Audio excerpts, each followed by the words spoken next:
Bab yang ke-31, babu majaa wailun lil aqabi minan nar. Bab pada menjelaskan tentang riwayat-riwayat yang menyebut bahawasanya Nabi SAW ada berkata, kecelakaanlah bagi tumit yang masuk ke dalam neraka. Hadis ni adalah Abu Hurairah radhiyallahu anhu meriwayatkan. Meninggal pada tahun 59 Hijriah dekat Madinah. Yang mana Abu Hurairah radhiyallahu anhu ada meriwayatkan bahawa Nabi SAW ada bersabda. Kata Nabi SAW, wailun lil aqabi minan nar. Kecelakaanlah bagi tumit-tumit kaki daripada neraka. Ini kalau kita baca, hadis ni secara tak langsung sebenarnya nak menolak pandangan orang-orang Syiah. Sebab orang Syiah dia menganggap kaki ini tidak dibasuh. Kita orang Ahli Sunnah wal Jamaah, anggota yang kita kena basuh ni antaranya adalah kaki. Bila kaki wajib dibasuh, maka wajib meratakan air di kaki. Tumit sebahagian daripada kaki. Makanya meratakan air di kaki itu termasuklah tumit. Semua ulama-ulama fiqh dari aliran Ahli Sunnah wal Jamaah menetapkan kita membasuh kaki, meratakan air pada tumit itu adalah wajib. Jadi kalau orang tanya apa dalil yang digunakan oleh Ahli Sunnah wal Jamaah mewajibkan basuh kaki, hadis kita baca ni. Okey, hadis ni Imam Tirmizi kata hadis ni adalah sahih. Dan selain Abu Hurairah radhiyallahu anhu, dalam bab ini terdapat juga riwayat daripada 9 orang sahabat Nabi yang berbaki. Tirmizi ada bagi tahu berkenaan dengan bila kita berwuduk, kita bukan semata-mata meratakan air bahagian atas kaki, bahkan kat bawah tu sampai ke tumit pun kita kena ratakan air. Dan sahabat Nabi yang meriwayatkan berkenaan dengan meratakan air sampai ke tumit ini adalah 10 orang sahabat Nabi. Kalau 10 orang, maksudnya tahap dia sudah mutawatir lah.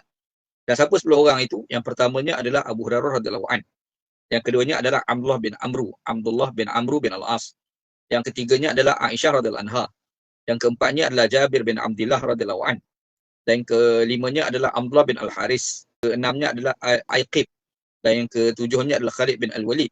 Dan yang kelapannya adalah Syurahbil bin Hasanah. Dan yang kesembilannya adalah Amru bin Al-As, dan yang kesepuluhnya adalah Yazid bin Abi Sufyan. Jadi hadis ni boleh dianggap sebagai mutawatir. Kata Imam At-Tirmizi, hadis Abu Hurairah ialah hadis hasan sahih. Telah diriwayatkan daripada Nabi SAW bahawa Nabi SAW ada bersabda, wailun lil aqabi wa butunil aqdami minan nar. Ada satu riwayat yang lain juga ada menyebut bahawasanya Nabi SAW ni ada bersabda, yang mana matan dia berbeza, lafaznya adalah wailun lil aqabi, kecelakaanlah bagi tumit-tumit kaki, wa butunil aqdami, begitu juga bahagian tapak kaki minan nari, masuk ke dalam neraka. Lafaz yang paling popular adalah wailun lil aqabi minan nar. Tetapi di sana ada lafaz yang lain. Lafaz itu berbunyi wailun lil aqabi wa butunil aqdami minan nar. Ada penambahan wa butunil aqdam. Ni Imam Tirmizi riwayatkan. Okey, taib. Apa segi fiqahnya? Imam At-Tirmizi menyatakan fiqah yang diambil daripada hadis ini menunjukkan bahawa tidak sah menyapu pada kedua-dua kaki tanpa membasuhnya. Kaki ini kok mana pun perlu basuh. Semata-mata sapu tidak membadai. Sekiranya pada kedua-duanya tidak dipakai khuf. Kecuali kalau pakai khuf tu cerita lain lah. Kalau pakai khuf kita sapu dah memadai. Tapi kalau tidak sapu khuf, maka kaki kena basuh. Dan basuh tu perlu meratakan hinggalah sampai ke tumit. Kita nak berwuduk, antara benda penting yang kita kena tunaikan adalah sempurnakan basuhan. Kok mana pun ratakan air seluruh kaki yang terlibat. Daripada kaki sampai ke kulali tu kan. Kita kena bagi rata air. Kalau ada sikit dia tempat tak kena air, maka wuduk kita tidak sah. Kita berwuduk ni kita kena cermat. Kita kena perhatikan anggota wuduk memang kena air dan rata. Jadi kalau kita baca asbabul wurud hadis ni, asalnya Nabi dan para sahabat ni pulang daripada satu permusafiran. Cumanya sahabat Nabi ni jalan cepat, Nabi ni lambat sikit. Bila dekat nak waktu maghrib, yang asal tak semayang lagi. Makanya sahabat Nabi ni bila diorang berhenti untuk nak menunaikan solat, mereka ni tergesa-gesa. Jadi bila mereka tergesa-gesa, diorang ni berwuduk terlebih dahulu lah. Nabi Muhammad SAW ni tak sampai lagi. Jadi bila Nabi sampai tu, Nabi nampak di kalangan para sahabat ni, ada di kalangan mereka ni masa diorang basuh kaki tu, tumit tak kena. Maka Nabi Muhammad SAW ni cakap dengan suara yang kuat. Nabi kata, wailun lil aqabi minan nar. Kecelakaanlah tumit kaki yang berada di dalam neraka. Itu asal hadis ni. Jadi nak gambarkan, orang tergesa-gesa bila berwuduk, kadang-kadang ada part tertentu tu tak kena air. Maka kita jangan tergesa-gesa tu. Jangan sampai tak meratakan air tu, tak boleh. Sebab tidak rata air pada anggota wuduk memberi kesan wuduk tidak sah. Bila kita lalai ni ada ancaman.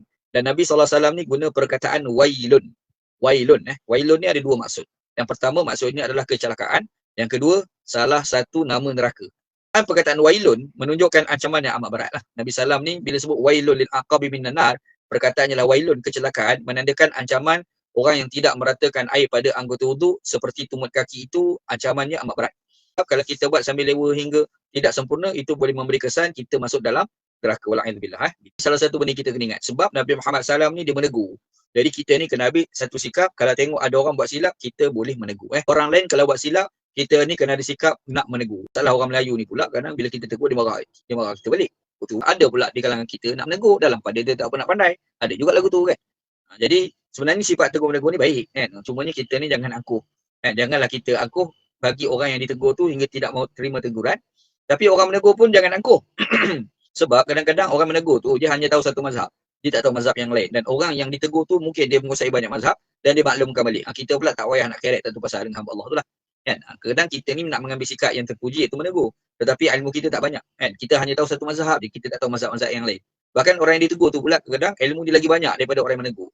Makanya orang yang ditegur tu ilmu dia banyak, dia pun bagi tahulah sebenarnya macam mana. Yang kita menegur ni pula jangan dok tak tu pasal lah. Jangan dok belagak tak tu pasal tapi bergaduh dengan dia tak payah. Kira benda kita boleh belajar daripada hadis ni, kalau kita ni seorang pemimpin ataupun kita ni seorang guru, tiba-tiba kita tengok ada murid kita ataupun anak buah kita melakukan kesilapan, kita ni jangan bertangguh dalam menegur. Kita tengok pula bab yang ke-32, hadis yang ke-42. Okey, babu majaa fil wudu'i marratan.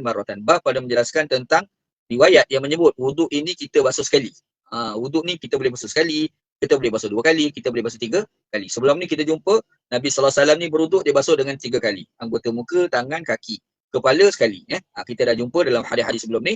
Yang ni kita jumpa pula, kita basuh tangan, kita basuh muka, kita basuh kaki ni bukan 3 kali, tapi sekali pula. Hadis ni, hadis yang ke-42, Imam At-Tirmizi meriwayatkan daripada sahabat Nabi yang bernama Abdullah bin Abbas radhiyallahu anhuma. Sepupu Nabi SAW. Dan mak dia tu pula adalah adik-beradik dengan isteri Nabi SAW. Kan? Isteri Nabi nama Maimunah, mak dia nama Lubabah. Kan? Dua tu adik-beradik. Kan? Maksudnya Nabi Muhammad dengan Ibn Abbas ni daripada satu sudut dia adalah sepupu Nabi SAW. Kalau tengok di pihak isteri pula, dia tu adalah anak saudara sabit Nabi SAW. Abbas radhiyallahu anhuma ni, dia meninggal dia meninggal pada tahun 70 Hijriah. Kan? Dan dia dilahirkan 3 tahun sebelum Nabi hijrah ke Madinah. Masa Nabi sampai Madinah tu umur dia baru 3 tahun. Masa Nabi sampai di Madinah umur dia baru 3 tahun dan Nabi SAW wafat pada tahun 11 Hijriah, bermaksud semasa Nabi SAW wafat itu umurnya adalah 14 tahun. Ibn Abbas meriwayatkan anna Nabiya SAW tawadda'a marratan. Dia kata Nabi SAW telah berwuduk dengan sekali basuhan bagi setiap anggota. Nabi ni kalau basuh setiap anggota ni sekali, tangan sekali, muka sekali, kaki sekali. Ada hadis tu. So yang cerita 3 tu afdal. Tapi kalau 1 memadai. Itu pun sudah memadai. Yang hadis ni adalah sahih. Dan Imam Tirmizi kata selain Ibn Abbas dalam bab ini terdapat juga riwayat daripada 5 sahabat Nabi yang berbaki. Bermaksud ada 6 orang sahabat Nabi yang meriwayatkan hadis berkait dengan Nabi SAW semasa berwuduk Nabi basuh dengan sekali basuh. Apa dia yang dikatakan 6 orang tu? Yang pertama Abdullah bin Abbas radhiyallahu anhu. Yang kedua Sayyidina Umar bin Al-Khattab radhiyallahu an. Yang ketiga Jabir bin Abdullah radhiyallahu an. Yang keempat Buraidah dan yang kelima Abu Rafi'. Yang keenam adalah Ibnu Al-Faqih. Al-Imam At-Tirmizi kata hadis Ibn Abbas ini adalah yang terbaik dan paling sahih dalam bab ni. Dalam bab berkait dengan basuh anggota wuduk sekali basuh, hadis yang paling sahih adalah dalam riwayat Abdullah bin Abbas yang kita baca tadi lah. Hadis yang ke-42. Rishdin bin Sa'ad dan selainnya telah meriwayatkan hadis ini daripada Dhahhak bin Syurahbil, daripada Zaid bin Aslam, daripada ayahnya, daripada Umar bin Al-Khattab. Anna Nabi SAW tawadda'a marratan. Nampak riwayat yang kedua datang daripada Umar bin Al-Khattab yang dinukilkan oleh Al-Imam At-Tirmizi. Yang mana Umar bin Al-Khattab dia maklumkan kepada kita Nabi SAW bila berwuduk dia basuh anggota wuduk sekali. Basuh muka sekali, basuh tangan sekali, basuh kaki pun sekali. Ada riwayat itu dikemukakan oleh Umar bin Al-Khattab radhiyallahu anhu. Sebenarnya riwayat ini jalur Umar tidak dikira sebagai suatu yang kuat lah. Riwayat Umar memang Umar ada riwayat tapi sandaran sanad dia tak kuat. Yang kuat adalah sandaran sanad hadis Abdullah bin Abbas radhiyallahu anhu. Dia cerita benda yang sama seperti mana diceritakan oleh Sayyidina Umar bin Al-Khattab radhiyallahu anhu. Bila kita berwuduk, kita basuh yang sekali tu yang wajib tu. Wuduk ni yang penting rata. Bila rata maka dikira sekali. Kalau kita tambah yang kedua, selepas daripada rata, tambah yang kedua, yang ketiga tu adalah sunat. Jadi kalau kita berwuduk, kita basuh yang sekali yang rata tu, itu pun dah memadai. Kalau kita boleh tambah yang kedua, ketiga itu, kita nak tambah pahala, nak bagi banyak lagi pahala semasa kita berwuduk. Kadang, sebab kita mungkin tak jadi isu lah di Malaysia ni, air ni mewah, banyak air. Tapi kalau kita pergi kat negara Arab, tempat nak belajar dulu, lepas tu kita pergi dekat Pakistan. Ini negara-negara pada zaman Nabi sekarang ni mungkin dah senang lah kot. Ketika itu ni kadang ada hari-hari tertentu air tak ada. Ketika itu tu bila kita berwuduk janganlah basuh 3 kali. Kita basuh sekali untuk penjimatan air. Yang dikatakan sekali ini adalah setelah sempurna, setelah rata. Sebab kadang-kadang kita basuh sekali, dia tak rata lagi. Yang tu tidak dikira sekali. Bilakah dikira sebagai sekali? Yang dikira sebagai sekali itu apabila dah rata. Bila kita basuh tu rata sekebau sekali. Baru kita tambah yang kedua, tambah yang ketiga sebagai sunat. Kita berwuduk ni, kita kena cermat. Apatah lagi masa kita berwuduk itu kita guna air di masjid. Masjid ni dia hak milik orang ramai. Air yang kita guna tu dibayar dengan duit orang ramai. Tiba-tiba kita membazir air masjid. Yang tu maka hukumnya adalah haram tu. Hukumnya adalah haram, tak boleh. Jadi kita kena hindari daripada pembaziran. Hadis Nabi SAW ajar, paling banyak 3, jangan lebih daripada 3. Kalau 3 itu sudah israf, itu sudah pembaziran. Kita tengok pula bab yang ke-33, babu maja'a fil wudu'i marrataini marratain. Bab pada menjelaskan berkenaan dengan riwayat semasa berwuduk itu kita basuh dengan 2 kali pada tiap-tiap anggota wuduk. Basuh tangan 2 kali, basuh muka 2 kali, basuh kaki 2 kali lah.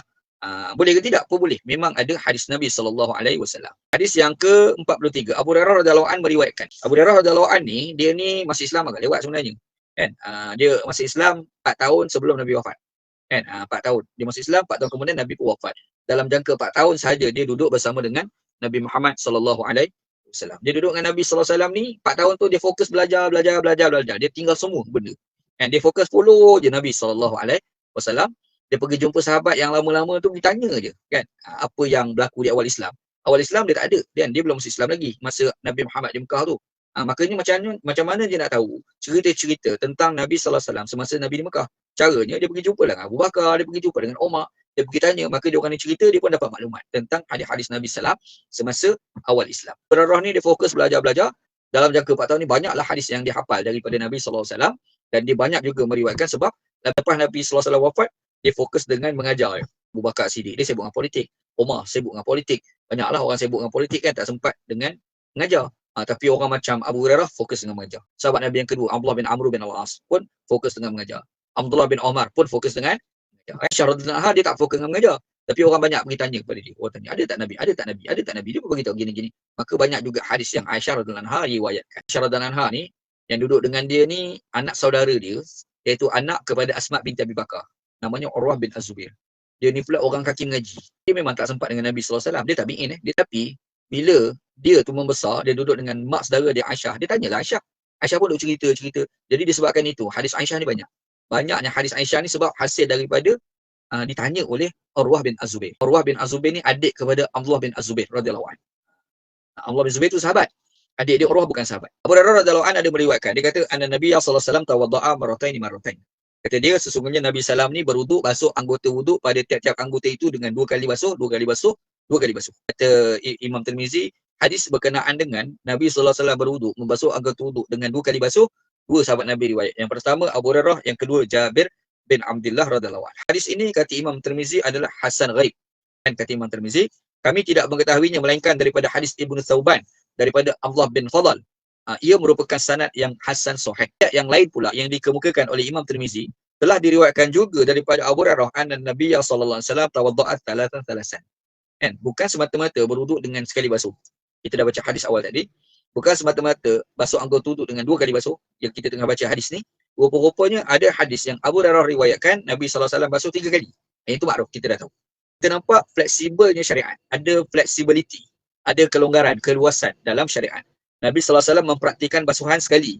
Ada pula ketika yang lain 2 kali. Ada pula ketika yang lain dengan 3 kali dalam keadaan yang berbeza. Maksudnya, dia tidak statik dengan 3 kali.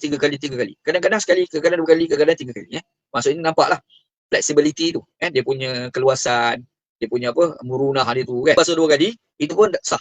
Kan? Sebenarnya yang penting tu kata tu. Itu yang paling penting. Kalau kita basuh sekali, dia okey. Kita basuh 2 kali, sempurna. Basuh 3 kali, lagi sempurna. Kalau basuh sekali, takut-takut tak kata. Jadi timbul was-was. Jadi kita nak hindarkan was-was itu, kita basuh 3 kali. Ya? Basuh 3 kali itu bukan semata-mata sunat. Bahkan dia nak menghindarkan daripada ragu-ragu. Bab yang ke-34, babu maja'a fi al-wudu'i thalathan. Bab pada menjelaskan tentang bila kita berwuduk, kita basuh dengan 3 kali. Ada yang ke-44, itu insya-Allah kita akan bincang dan bahas dalam perbincangan akan datang. Wallahu ta'ala a'lam. Wallahu ala sayyidina Muhammad wa ala alihi wa sahbihi ajma'in walhamdulillahirabbil alamin. Assalamualaikum warahmatullahi wabarakatuh.